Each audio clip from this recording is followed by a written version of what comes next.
we continue the course on group theory, and we discuss today group actions. So, in some sense, this topic might have been the first one in the course, because though we discussed groups as some algebraic structures defined by axioms and so on, actually groups usually appear with respect to some object, as symmetries of this object. So remember we discussed things like, I don't know, regular sixgon, and there is a group of symmetries of a sixgon, or tetrahedra, there is this group of symmetries of a tetrahedron, and so on and so forth. And of course one should ask how these objects themselves get into the theory. So the main idea is that there is this notion of group action. So let me define it first, and then we will discuss it, and I will give a few examples. So definition. So let G be a group, and X a set. Just any set, but you think that G is symmetries of this set. So an action of G on X is a map which takes a pair G and an element X and sends it to X. And the notation will be that an element of the group and point of X goes to G kind of times X. So that's not multiplication in group. It's what's called group action, and it means you kind of apply G to X, but you write it in this way. Such that, and then there are some natural properties. So you think that G does something to X. And the properties you will ask are, of course, that if you apply identity to X, you will just get X. So identity element does nothing. And that if you apply G1, G2 product to element X, it's the same thing as apply first G2 and then X. So there are these two properties. And that's it.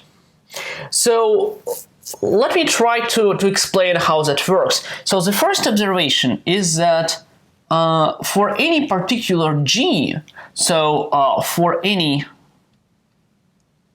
G, we get a map, let me call it psi sub G, which takes, it's a map from X to X, which takes every point in X to Gx. So, you know, this is a fancy gadget. You have a product of two sets and there is a map to another set, but you can think of it if you fix G, that just send X to X.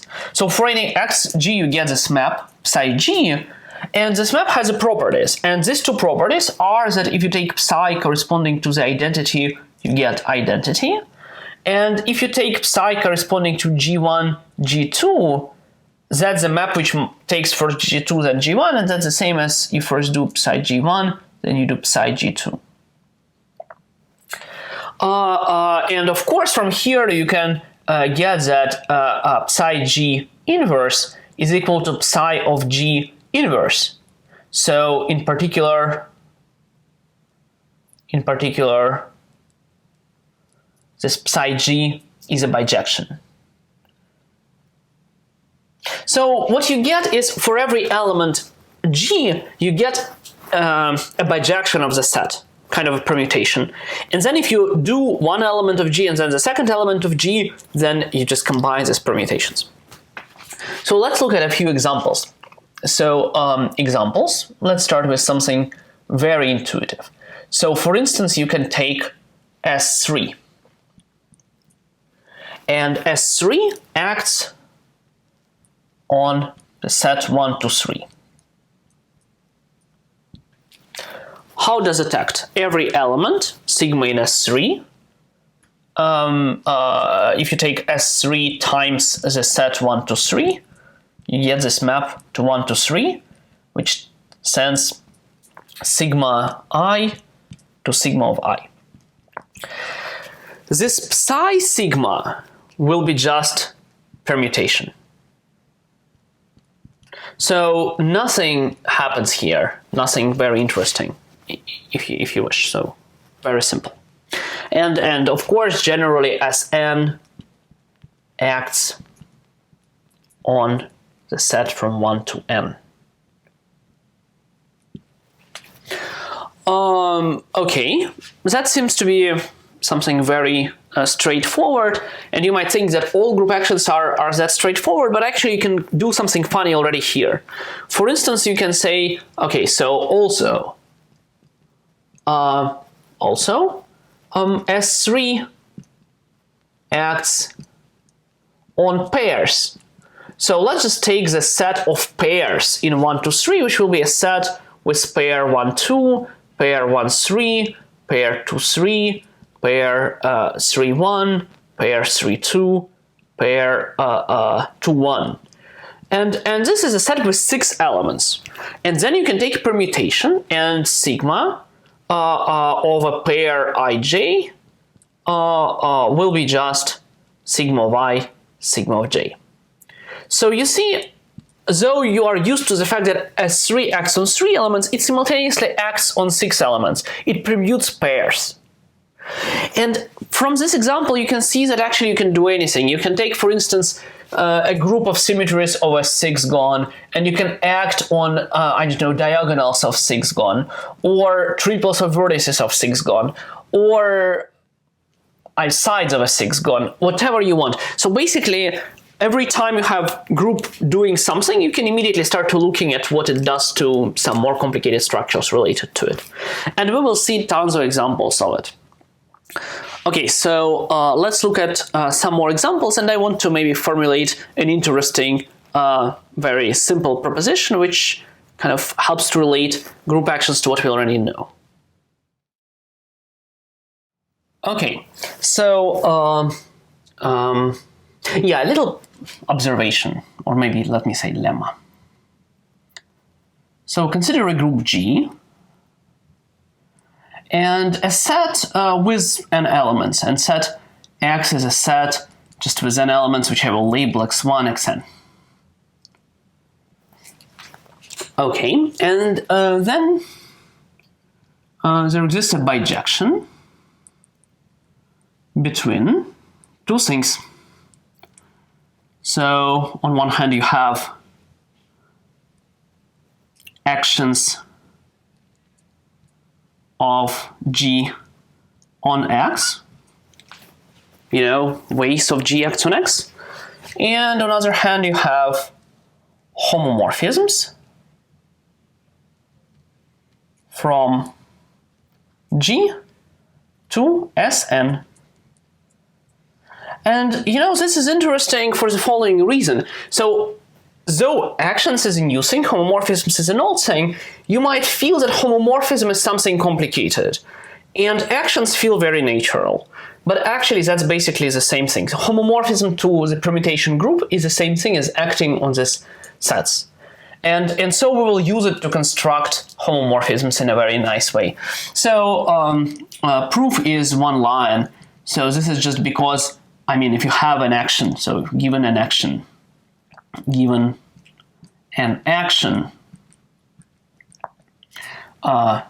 G times X to X, we have a map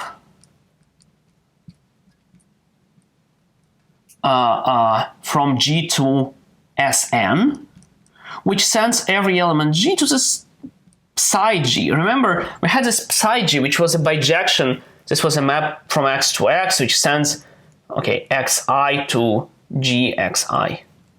And we said that it's a bijection, so it is in Sn. And also remember, we had this property, psi G1, psi G2 is equal to psi G1, G2, so it's a homomorphism. And if you want to do it backwards, you just say, okay, so if you have a homomorphism from G to Sn, suppose G goes to psi of G, then you just do an action Gx on element of X by just applying this psi G to X. That's it. So that's pretty obvious. But it's a very important thing to consider because this really helps us to construct examples. So let's look at some more examples. So for instance, you can look at S4 acting on a tetrahedron. So remember, you have a tetrahedron in 3D, and you have 4 vertices, and S4 acts on it.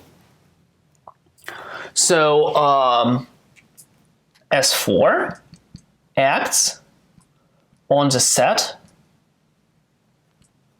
of, let me call it T, of vertices of T. Okay, that's not surprising. That gives you homomorphism from S4 to S4, and honestly, that's kind of usually you think of S4 as being exactly this permutations of these 4 vertices. But also S4 acts on the set of edges. And that's more interesting because there are 6 edges. So edges are now kind of this unordered pairs 1, 2, 1, 3, 1, 4, 2, 3, 2, 4, 3, 4. And it means we have a homomorphism from S4 to S6. And remember, we discussed this homomorphisms from Sn to Sm. I mean, there are not many of them because the kernel has to be a normal subgroup. So either it sends everything to trivial element. There are a few normal subgroups here, but I mean, we can check. But here it's of course injective, and the reason is because imagine you have a kernel. Kernel will be an element which fixes all edges. And then, I mean, it fixes all edges. Theoretically, it can permute vertices, but imagine, I mean, you look at vertex 1 and you know that edge 1, 4 will go to edge 1, 4, so 1 can go to 1 or 4, but simultaneously edge 1, 2 goes to edge 1, 2, so 1 can go to 1 or 2, so 1 goes to 1. That's kind of logic. So that's injective. Okay, that was boring, that's also boring, but here's an interesting example. So S4 also acts on I don't even know how to call this, guys, but there is this kind of mid-diagonal, so you connect opposite points by lines. And you have this kind of four lines which connect middles of opposite edges. So so you can formally say that these are just pairs of opposite edges on pairs of opposite edges.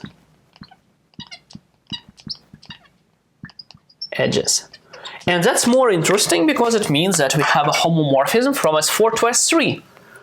And it's easy to see that this one is surjective, and so actually that's the one with the Klein's group. So there is a kernel is this Klein's group we discussed with, which contains 4 permutations. 1, 2, 3, 4 goes to 2, 1, 4, 3. 1, 2, 3, 4 goes to 4, 1, 3, 2. 1, 2, 3, 4 goes to 3, 1, 4, 2.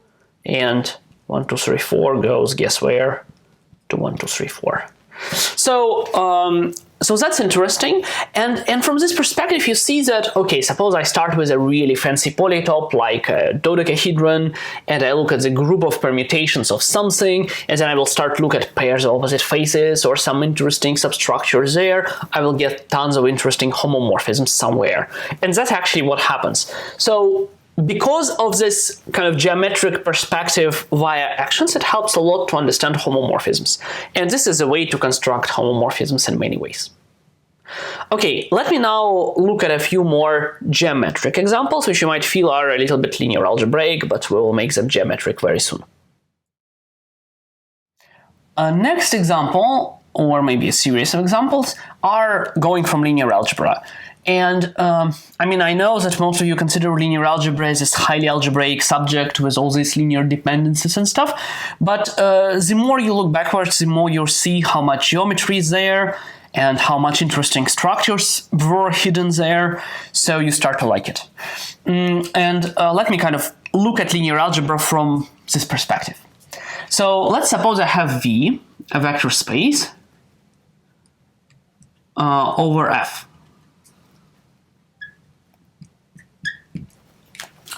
Okay, so then,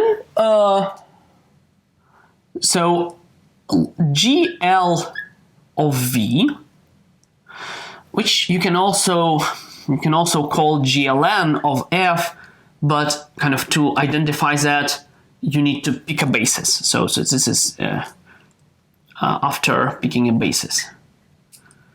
Picking a basis.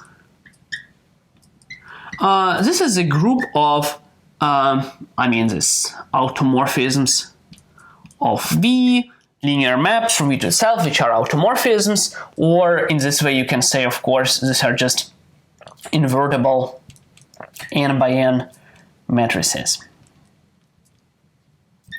So that's very nice object. And then, of course, this group GLN of V acts on V. Just think about it. So you have some element here, let me call it, I don't know, A, and then you have a vector here. These are maps, these are automorphisms of V. So indeed, you have definitely a map from GLN times V to V, which takes your matrix A and the vector V, just send it to A, applied to V. And definitely, if you now take two linear maps and apply them to V, it will be A applied to V, and the identity applies to V trivially. And this is a group. So, of course, theoretically, this action exists even if you just look at all maps, all linear maps from V to itself. But if you want it to be a group, you have to take invertible matrices. So that looks very simple, but let's look at a particular example. So if you want to, so we like finite groups in this course. We like to this finite, groups, symmetries of polytopes, symmetries of polygons, and so on. So why don't we take F to be a finite field? Let's take F2. So then we can look at the simplest example, GL2 of F2. And that acts on a vector space F2 squared. So let's just write down all elements everywhere here. So who are elements of GL2 of F2? So these are certain 2 by 2 matrices, and I want their determinant to be not equal to 0. So that's easy to write all of them down. So of course you can start with matrix 1, 0, 0, 1. And there is no, there are no signs because we're doing mod 2 arithmetic. And also if you have these two ones, you will have 1, 1, 1, 0, and 1, 1, 0, 1. All of them have determinant 1. AD minus BC, 1 in F2. So this is if you have both ones here, and you cannot put all 4 ones because then it's not invertible. Then you can assume you have 0 somewhere here. But if you have 0 here, you better have 2 ones in the other diagonal. So basically you have these two choices. And I have a strong feeling I forgot something. Oh, so firstly this is just this one. I have a feeling that I forgot something. What might that be? And there is this matrix where you have 0, 0 here, 1, 1 here. So 6 matrices. Okay, so what is F2 squared? This has 6 vectors, 0, 1, 0, 0, 0, 1, 1, 0, 1, 1. So if you just do that, our theorem tells you that we get we have a homomorphism. We have homomorphism from GL2 of F2 to S4. And you can just, for every element, you can just say what happens to this vector. Suppose you take, for instance, 1, 1, 1, 1, 0, and you take vector 0, 1, that goes to 1, 0. So it sends 0, 1 to 1, 0. This one to this one. Okay, so we are interested in understanding this group. So this group is interesting, right? So, and a priori we have no idea, maybe we know this group, maybe not. I mean, it has 6 elements. So if you solve the midterm problem, you know that, I mean, you know all groups with 6 elements, there are just 2 of them. So either it's Z or 6Z or S3, and you can easily check it's S3. But so far we just got that it is contained somewhere in S4. And actually it's easy to see that it's injective because, I mean, if you have a matrix and if it fixes all vectors, okay, it's trivial linear map. As a linear map, it just sends everything stays still. So in particular, it's just this one. So kernel is trivial, so it's inside S4, but it's still kind of bad because, I mean, S4 has 24 elements and our group has 6 elements. But notice that there is a special fact that this 0, 0 is a fixed vector. So 0, 0 is a fixed point. So what that means? It means just for every G in G, G applied to X is X. Just all elements of G fix this point. I mean, indeed, that's one of the property of linear maps of vector spaces that has to send origin to the origin. So they all fix 0, 0. And so basically, if they all fix 0, 0, they will, since they are bijections after all, they will permute the remaining 3 vectors.